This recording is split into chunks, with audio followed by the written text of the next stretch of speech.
The Red Sox reportedly bolstered their outfield when they agreed to a deal with Adam Duvall on Wednesday morning. You are Locked On Red Sox, your daily Boston Red Sox podcast. Part of the Locked On Podcast Network, your team every day.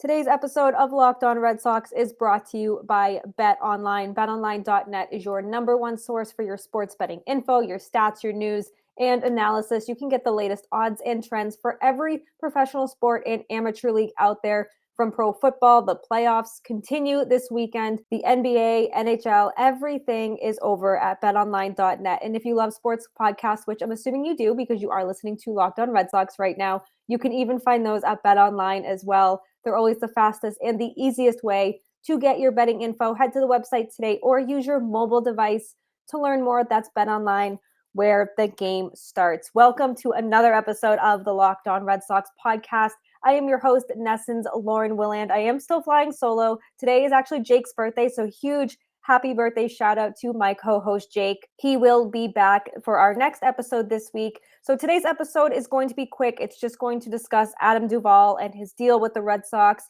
and kind of what he can bring to Boston. And we're going to read some Twitter responses I put on the Locked On Red Sox Twitter account, LO_Red Sox, about how fans were feeling about this deal. And we got some pretty funny responses, so I am going to read some of those as well. But friends of the pod, Chris Henrik and Jamie Gatlin, both on Tuesday night were on top of this deal, saying that the two sides were close, the two sides were talking. And Wednesday morning is when we woke up, probably about 7:30 in the morning, to news that the Red Sox had agreed to a one-year deal. Now, Adam Duvall, no, he's not the sexiest name out there, but he's probably one of the better free agents still left on the market. There's not a lot of, it's slim pickings out there on the free agent market right now. And the Red Sox signed him for pretty cheap. His deal is for $7 million, and it can reach up to $10 million with the incentives.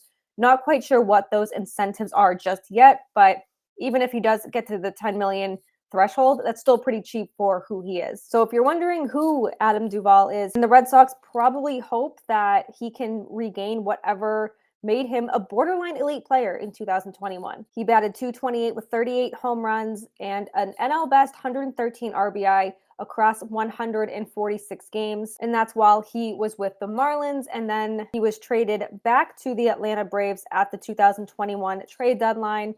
And that was a very good trade for the Braves. He ended up hitting 16 home runs and drove in 45 RBI through 55 games. And then, of course, he had 3 home runs and 10 runs between the NLCS and the World Series, which, of course, the Braves ended up winning in 2021 to secure the World Series title. So his offense can be good.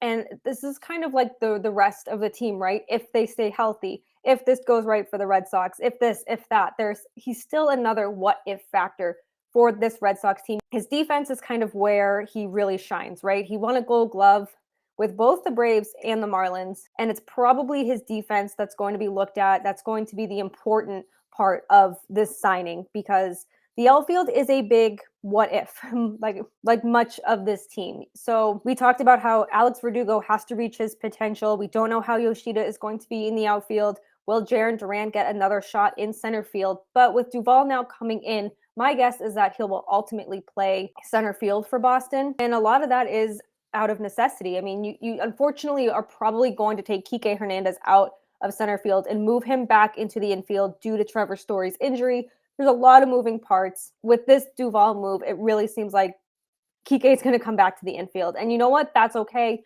We know he can play there. It's just a matter of filling that hole in center field, because if you replace Kike Hernandez with Jarren Duran, you're not going to get the same kind of output that Kike gave to you in center field. Maybe Duvall will. Like I said, his defense is kind of what he's known for. The Red Sox need someone to play center field, and Duvall can play that. So it's not a perfect situation, but there is some versatility now in this lineup. And of course, he does bring a little bit of power offensively. He does not fix the entire power problem that the Red Sox still are lacking, but he will give the lineup a little bit of pop. Not exactly what they 100% need, but some of what they need. Like I said, he's not going to fix that problem 100%, but he's going to help. And I think that's important right now because this season, this team does have the opportunity to be fine, but there's just so many what ifs, and this team already isn't staying healthy with Trevor Story going down.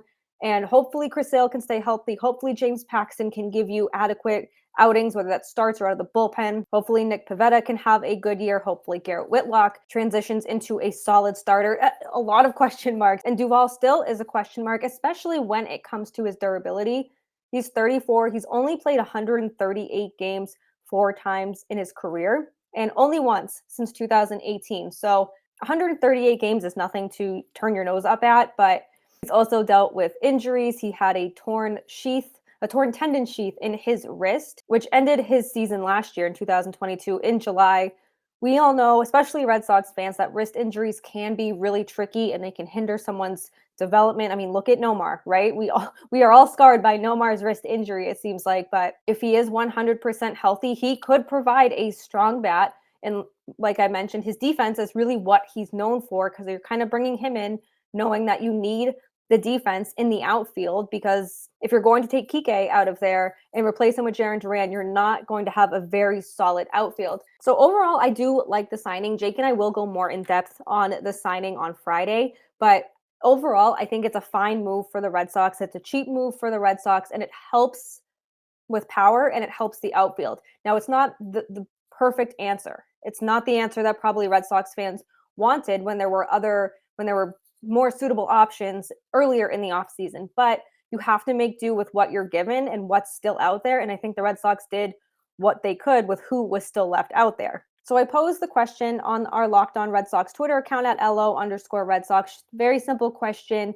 How are we feeling about the Adam Duvall signing with the Red Sox? And some answers made me laugh, and I will read some of them. So G Mags says he's Renfroe with better defense, which is electric. And I've seen this comparison a few times, that he's kind of like Hunter Renfroe, where he's going to give you great defense, and every now and then he's going to come in and do really good things at the plate.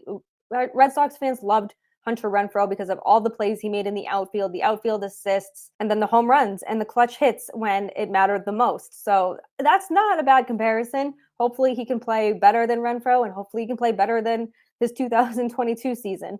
Red Sox fan says, meh. Jason Barron said, it's as if a poor man's Brian Reynolds had a baby and that baby grew old and couldn't hit anymore. This one kind of made me laugh because it's like his offense is not, what he's known for. His offense can be streaky, and we don't know with that wrist injury how he's going to fare in 2023, especially if he's going to play over 130 games. Sigmanner 107 just put Jim from The Office. It's a GIF, just kind of being like, whatever. Jeff with 1F Passon said he's got a good bat, good power in a much needed area for the Red Sox. Very optimistic. Yes, he does. We talked about briefly that he can have that power and that the Red Sox need some power. Scarlett said that they're taking players who come off down years for cheap. I think that's a perfect way to describe some of the moves the Red Sox have made this offseason. VGK Dude said, who's that? And used the GIF. And Holly also said that she has never heard of him. So hopefully after the season, or even during the season, that they know very much who he is for good reasons, not for bad reasons. Tua Tagovailoa, if I butchered that, I'm sorry. He said, if this was 2016, the Sox would be dangerous. I've said this about a few other signings, how I've been like, I would have loved this 5 years ago. And I think Adam Duvall is another one of those that 5 years ago, it would have been awesome to have him on this team. Brian Hickey feels good. Steve Rosenheimer says, good, get Andrews now. The Red Sox, there's still that shortstop hole to fill if they decide to go that route and not put Kike there. And I like the idea of Elvis Andrews. Matt Knowles just put the Borat gif with 2 thumbs up. Bob, who probably has the funniest answer that made me laugh out loud while I was getting my nails done, he said, pumped, in all caps. We are only going to lose 97 games now. Well done, Bloom. That's the enthusiasm I like to hear, right? And Matt Power said, I'll take the under for 100, Bob. And I still think this team will win 75 to 80 games. Maybe that's being really optimistic, but if things can go right, I think they'll win more games than a lot of people expect them to.